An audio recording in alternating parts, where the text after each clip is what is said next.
আমি যদি মুখ খুলি অনেকের কিন্তু কাপড় খুলে যাবে।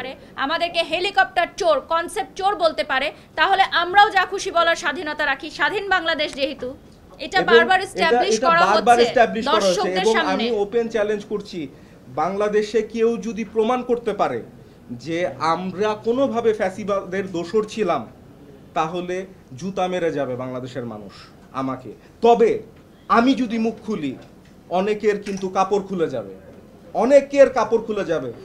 কে কে ফ্যাসিবাদের দোসর ছিল আর কে কে কি করছে সব আমার কাছে আছে। কিন্তু আমাদের কাছে সেই প্রমাণগুলো পাঠিয়েছেন অনেকে বিগত দিনগুলোতে, যে বিভিন্ন ইন্টারন্যাশনাল শো এর কারণে কিছু নারী উদ্যোক্তা এবং কিছু নারী অর্গানাইজার তারাও কিন্তু এমপি, মন্ত্রী, মিনিস্টারদের ধর্ণা দিয়েছেন এবং তাদের সাথেও ছবি আছে। এবং যার নামটি উচ্চারণ করে বারবার আমাকে হেয় করা হচ্ছে, ফ্যাসিস্ট সরকারের দোসর বলা হচ্ছে, তার সাথেও ওনার পরিচয় ছিল, যেটা উনি ফেসবুকে প্রকাশ করেননি। একদম আমার ব্যক্তিগত অভিজ্ঞতা বলি, উনার সাথে ডিবির কর্মকর্তার সাথে আমার ব্যক্তিগত জীবনে 3 বার দেখা হয়েছে।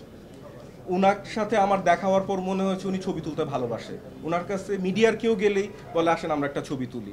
যখন এইরকম একটা কর্মকর্তা বলবে যে আসেন আমরা ছবি তুলি, আমি কি বলবো আমি ছবি তুলবো না? আপনি কি পারবেন? এখন এই মুহূর্তে যদি কোনো উপদেষ্টা আপনাকে বলে যে আসেন আমরা একটা ছবি তুলি, আপনি আসছেন, আপনি না করতে পারবেন? আমার কাছে তো উনাকে ইনভাইটেশন দেওয়ার জন্য যেই কার্ড ছিল সেটা এখনো আছে, এবং উনার পারমিশন চাওয়ার জন্য যেই লেটার আছে সেই লেটারটাও আমার কাছে আছে। এবং আমাদের ফ্লাইট ট্যাক্সি এভিয়েশনের জন্য ওনার সাথে আমাদের দেখা করা দরকার ছিল, আমরা করেছি। উনি আমাদের কাছ থেকে হেলিকপ্টার সাপোর্টও নেবেন বলে বলেছিলেন। নেগেটিভ পাবলিসিটি তো এখন ভাইরাল শব্দটা তো এখন আর ভালো শব্দ হিসেবে আমরা প্রসার করছি না। সো নেগেটিভ পাবলিসিটি দিয়েই হচ্ছে ভাইরাল হচ্ছি আমরা। ইভেন আমাদেরকে সামাজিক যোগাযোগ মাধ্যমে যেই কথাগুলো নিয়ে হেয় করা হচ্ছে আমাকে এবং আমার হাজব্যান্ডকে, আমার হাজব্যান্ডের একটা স্ট্যাটাস নিয়ে, কারো ব্যক্তিগত গায়ে যদি লেগে যায় সেটা তো আমাদের দেখার বিষয় না, প্রথম কথা। দ্বিতীয় কথা হচ্ছে, যেই রেস্টুরেন্টের প্রমোশনের কাজে উনি গেছিলেন বা যেটার মালিক উনি দাবি করছেন, আমাদের কাছে এরকম একটা ভিডিও এসেছে যে সেই রেস্টুরেন্টে ফোন কল দেওয়ার পর বারবার কেটে দিয়েছে এবং ওনার বিষয়টা এড়িয়ে গেছে। তুমি এই বিষয়টা একটু ক্লিয়ার করবা যে কাকে ফোন দেওয়া হয়েছিল, মানে কে ফোন রিসিভ করেছিল? খুব সম্ভবত রেস্টুরেন্টের ম্যানেজার ফোন ধরেছিল। আমাকে এটা একটা সাংবাদিককে পাঠিয়েছে, লিগ্যাল ডকুমেন্টস চেয়েছিলেন উনি। উনি লিগ্যালি জানতে চেয়েছিল যে কোনো রকম চুক্তিপত্র আছে কিনা ওই রেস্টুরেন্টের সাথে তার।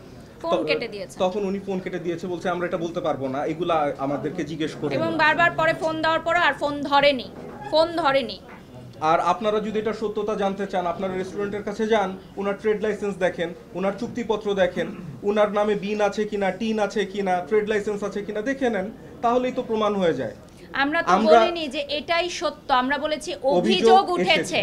তাহলে উনি যদি অভিযোগের খাতিরে আমাদেরকে এত নোংরা ভাষা ব্যবহার করতে পারে, আমাদেরকে হেলিকপ্টার চোর, কনসেপ্ট চোর বলতে পারে, তাহলে আমরাও যা খুশি বলার স্বাধীনতা রাখি। স্বাধীন বাংলাদেশ যেহেতু।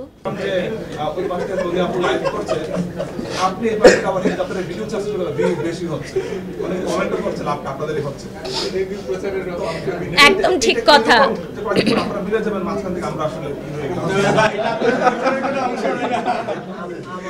আচ্ছা, আমি বলি আজকে আসলে অনেক কিছু হয়ে গেছে, তবে ব্যক্তিগতভাবে ফ্লাইট ট্যাক্সি এভিয়েশন ওই উদ্যোক্তাকে ধন্যবাদ দেয়, কারণ ওনার এই প্রেস কনফারেন্সের কারণে অনেকেই আমার ব্যবসায়িক পরিচয় জানতো না আমি কে, অনেকেই জানতো আমি বইয়ের টাকায় চলি, আমি ওইটাই চুপচাপ।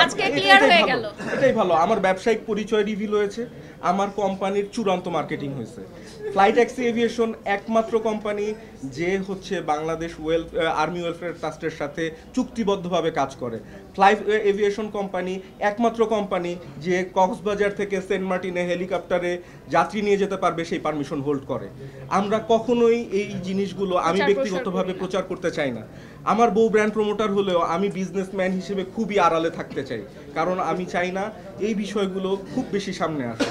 তো উনাকে ধন্যবাদ যে আমাকে রিভিল করা এবং আমার ব্যবসায়কে প্রচারণা করে দেওয়ার জন্য। এই সমগ্র ঘটনার মধ্যে সবচেয়ে ভালো একটা দিক হলো যে এই যে দুষ্টু চক্র, প্রতারক চক্র, যারা আমাদের মতো ছোট ছোট বোনদের যারা মিডিয়াতে কাজ করতে আসছে, যারা হচ্ছে স্বপ্ন নিয়ে আসছে, মডেল হওয়ার স্বপ্ন নিয়ে আসছে, আমিও এক সময় নতুন ছিলাম, আমিও অনেক স্বপ্ন নিয়ে আসছিলাম, সেই প্রতারক চক্রগুলোর হাতে মুখোশ উন্মোচন হচ্ছে যে আমাদের আর কোনো ছোট বোনেরা যাতে এই দুষ্টু চক্রের মধ্যে না জড়ায় এবং লক্ষ লক্ষ টাকার ক্ষতির সম্মুখীন না হয়, এবং তাদের ব্যক্তিগত ছবি রিভিল করে দেওয়া হবে বলে থ্রেট দেওয়া হচ্ছে যে আজকে একজন ভুক্তভোগীকে আসতে মানা করে দেওয়া হয়েছে, বলেছে তাকে জানের হুমকি পর্যন্ত দেওয়া হয়েছে এবং তার পরিবারের সাথে যারা যুক্ত আছেন তাদেরও ক্ষতি করবেন বলেন। কত বড় একটি দুষ্টু চক্র, আপনি ভাবতে পারছেন যে এই চক্রটাকে আমরা যে উন্মোচন করতে পেরেছি, তা আল্লাহ যা করে ভালোর জন্যই করে। হয়তো আমাদের এই সোশ্যাল মিডিয়ার এই গৃহযুদ্ধে, যেটাকে আমরা বলছি এখন সোশ্যাল মিডিয়ার যুদ্ধ,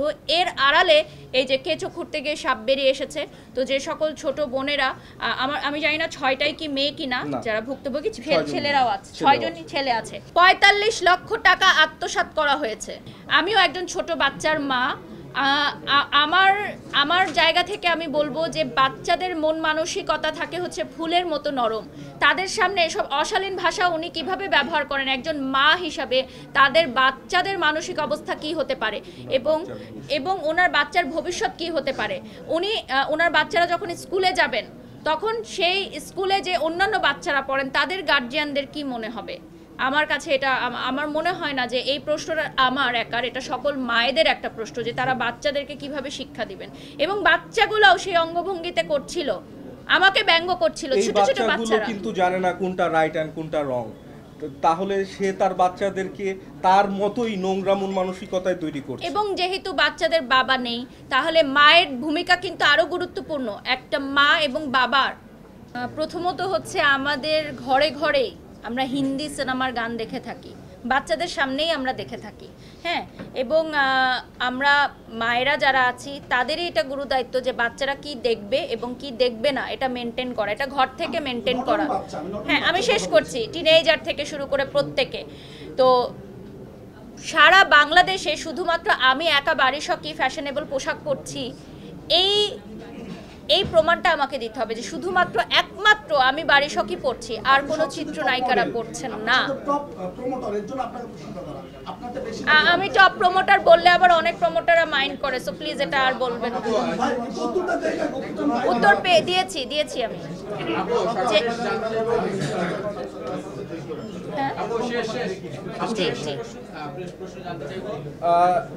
আপনি আর কাউকে দেখেন নাই? আপনি কি বাংলা সিনেমা দেখেন না? অপু বিশ্বাস তো হাফ প্যান্ট পরে নাচানা, খুবই অজ্ঞ। এটা তো সোশ্যাল মিডিয়া, আপনি টিভিতে আসছে না, এটা কি যোগাযোগ মাধ্যমে প্রচার হচ্ছে না? সিনেমাতে সব মাপ। আসলে সোশ্যাল বুলিং তো করাই হয়েছে। না, আমার কথা হচ্ছে যে সোশ্যাল বুলিং এর তো আসলে কোনো মাত্রা থাকে না। সো বুলিং এর পার্ট ছিল এটা। আর এখন তো নিশ্চয়ই আপনারা খোলাসা হয়েছেন এবং অডিয়েন্সরাও ক্লিয়ার হয়েছে যে আসলে কি হয়েছিল। আর আমার মনে হয় দর্শকরা অনেক বুদ্ধিমান, তারা এখন বিচার করতে পারবে যে কে সত্য কে মিথ্যা। এখন আমাদের আইনজীবীর কিছু বলার থাকলে উনি বলতে পারেন।